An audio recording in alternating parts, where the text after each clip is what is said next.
Hey everybody, welcome to the Herd Fit Podcast with Dr. Sam Rhee and myself, Coach David Syvertsen. This podcast is aimed at helping anyone and everyone looking to enhance their healthy lifestyle through fitness, nutrition, and most importantly, mindset. Welcome to the inaugural Herd Fit Podcast with David Syvertsen, and our guest coach today is Adam Ramsden. Our topic today is going to be about breathing, which sounds simple, but is probably one of the hottest topics lately and one of the most complicated, actually, as athletes. So before we start, I'm really excited to have Adam for a couple episodes here.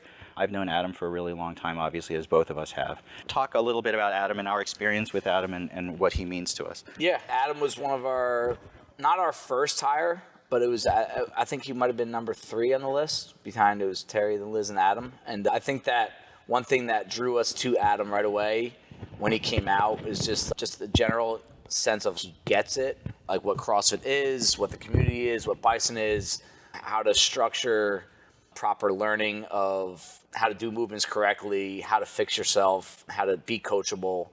And he also is just a smart guy. He's very well read. I've always noticed that about him, is that he's one of those guys that I always say this about him: when he talks, people listen.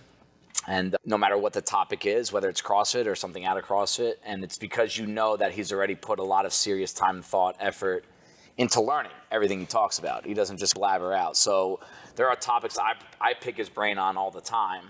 And there are certain topics that I think he knows a lot more about, even in this fitness world, than a lot of us we do. So we brought him onto our staff for the reason we think he's going to be a good guy to have around and help lead classes, teaching background.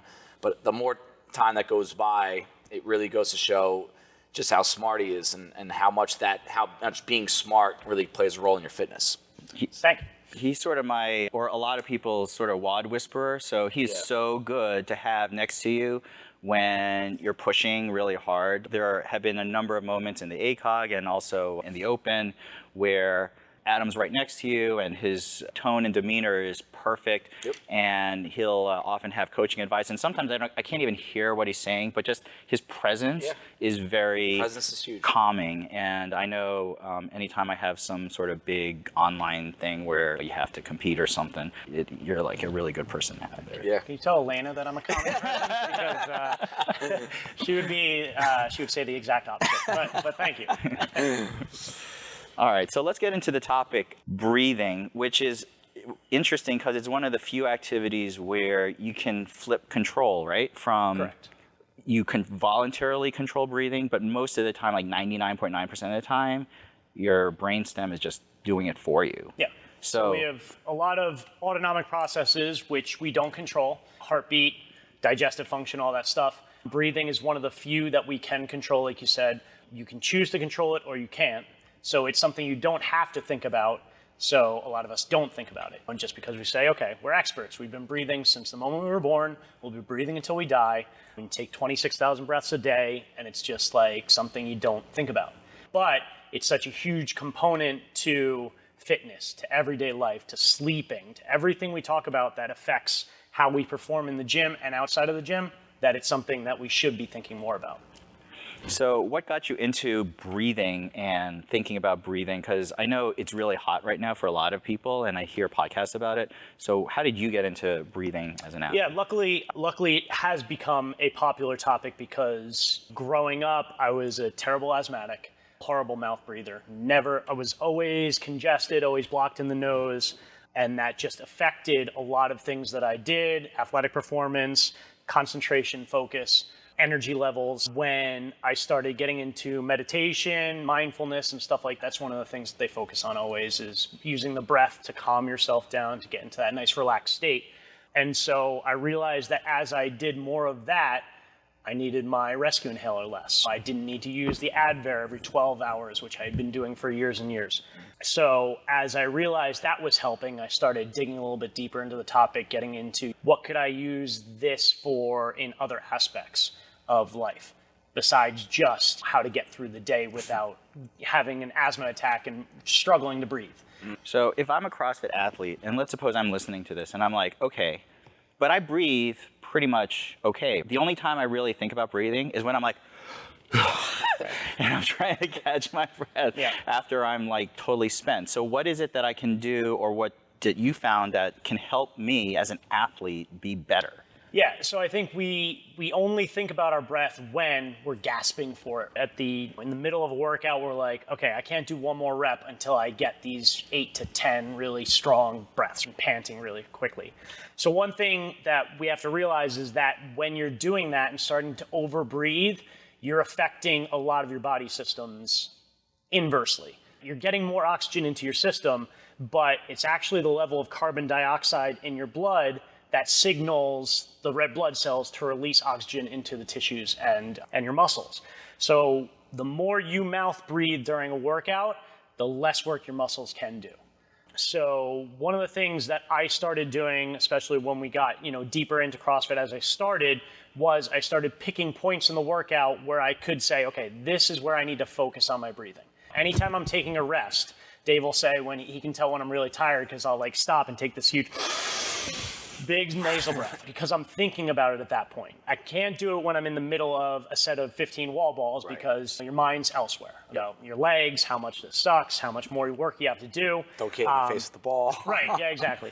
And so I started doing it during those breaks, and as that seemed to start helping me, I said, okay, when can I do this more? Now, during the warm-up, I'm always trying to keep my mouth shut when I'm not like making a comment to the rest of the class or being inappropriate. But I try to keep my mouth shut, try to only nasal breathe during warm-ups. When it's a light row, a lot of times at the beginning of a class, we'll say, okay, hop on the rower, 30 seconds, nice leisurely pace, then pick it up. For those first 3 intervals, I'll try to only nasal breathe. Then when it gets really intense, you just can't. You have to take that big mouth breath, but as much as you can, work it in. I'm sorry. No, so then the difference between nasal breathing and mouth breathing is just the overbreath, or is there other things that are involved that are? Yes. So one of the things that nasal breathing does is it releases nitric oxide into the system.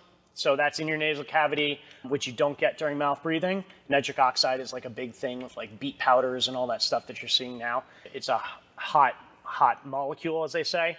So that helps with, again, carbon dioxide levels and everything like that. As we were saying before, when you're exhaling through your mouth, you're losing a lot more water. And we're always talking about staying hydrated and getting away from that dry mouth feeling. That's usually when you have to go get a sip of water in the middle of workout. So if you can pull that back, that's going to help you stay hydrated throughout the workout. Interesting. Have you incorporated any of this in your? So he's talked to me about this. This has become like a big training trend where you'll see a workout where it's low intensity or it's at a pace done with just nasal breathing. So say it's a 5-minute row, 3-minute bike, 1-minute ski, 3 times, nasal breathing only. And that had first been introduced to me 2 years ago and for training for performance purposes. And I remember asking him about it, and he explained some of what he says. And like right now, it's like, all right, I have to do this. Like why, if it's going to help my muscles relax, if it's going to help me stay hydrated, like why wouldn't you do it?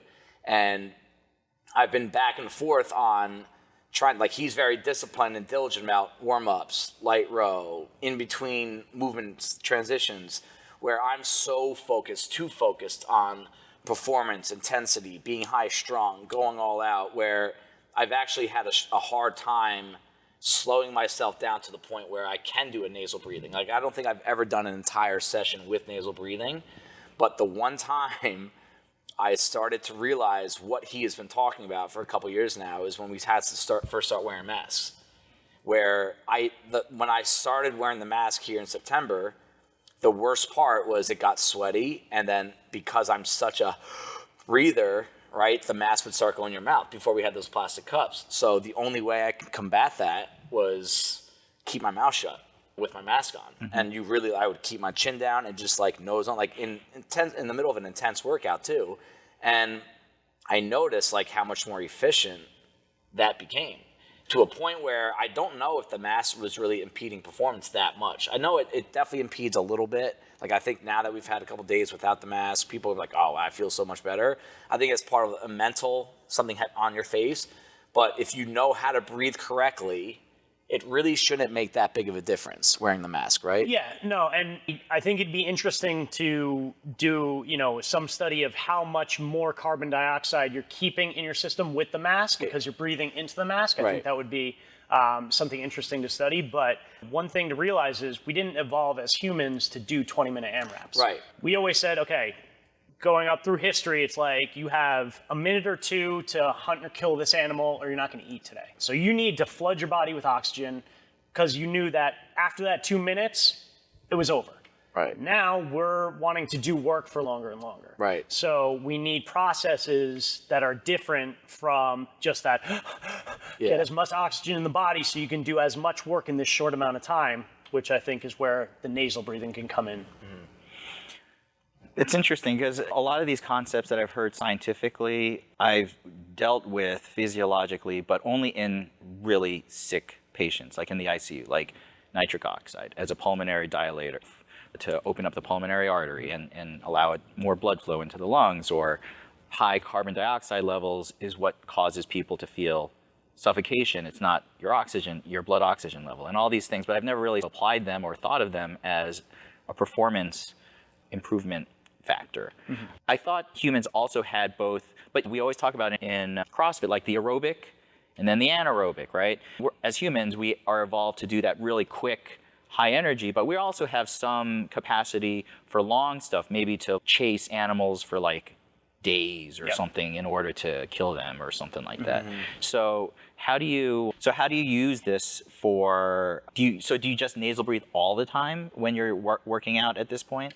No, and I don't think you can, especially when it involves heavy lifting or anything that's really intense. If we're talking about those day-long hunts that like Amazon, they still do in the Amazon rainforest, you'll notice they're always at a jogging to running pace, but they're always now nasal breathing.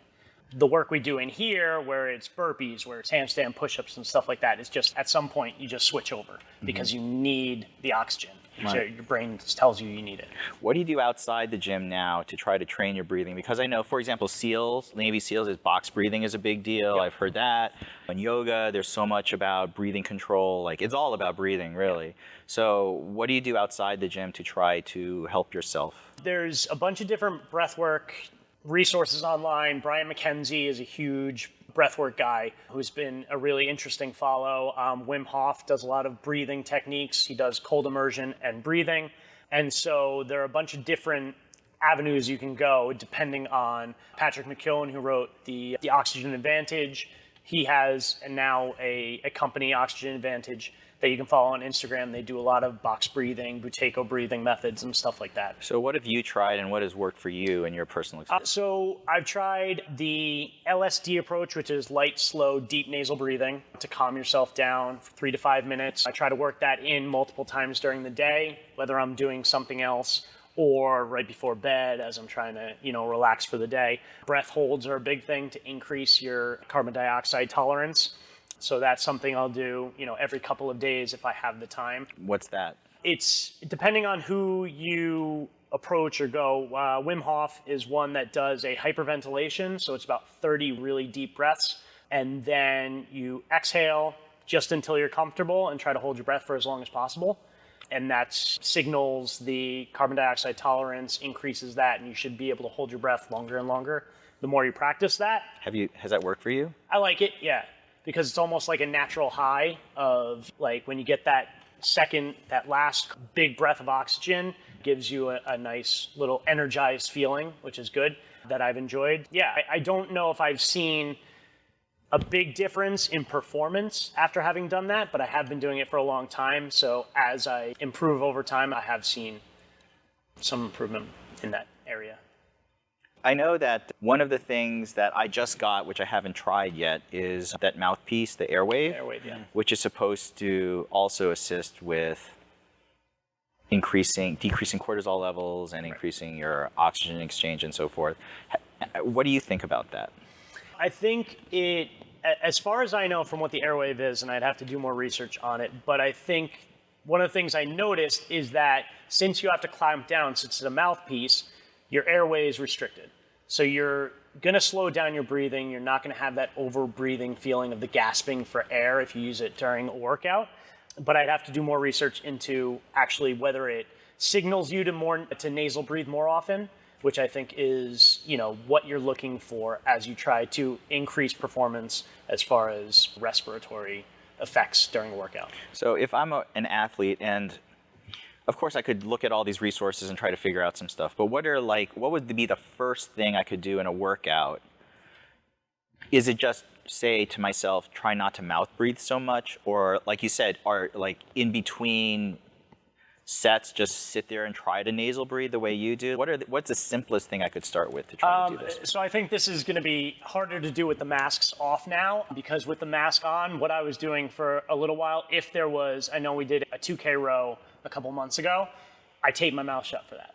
So I couldn't breathe through my mouth unless I was gasping for air and really had to force it. But it's a mental thing to get over, but if you can just purse your lips and concentrate on keeping your mouth shut, you just naturally, I think, can make improvements in the nasal breathing.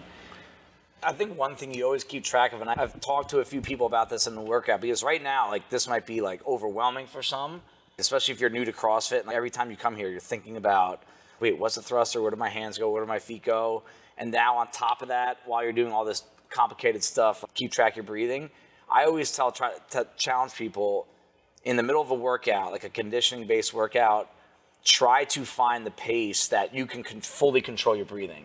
Or you stop and go based on not how tired are your legs, not how tired are your arms, can you control your breathing? And what does control your breathing? You can stop and go at any given point. And then I think the next step would be more along the nasal. If you go to the point right now, you're one of those big, heavy mouth breathers, and you can't control it. It's just you have weird sounds coming out of your mouth, and Aaron's one of them when he runs. There are points where you need to slow down based on how well you're breathing. I remember Chris Hinshaw talking about when he was coaching Matt Frazier, and Matt Frazier would be in the middle of a games event, a long run, and he's trying to pick and choose his spots of the workout, where to push and where to dial it back. And he was so fit, but also so smart that he would pick his pace based on the guys around him, what they were breathing like.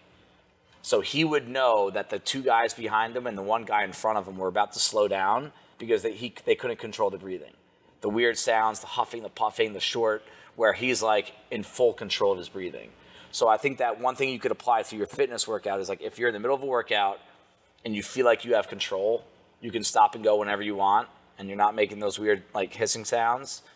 That would be a time for you, you should be able to push now. You don't slow down just because you're in minute 17 of a workout and you're tired.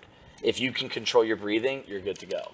And I think what it could do, it can open the door of be aware of how you're breathing. Right. How many people here are aware of how they're breathing?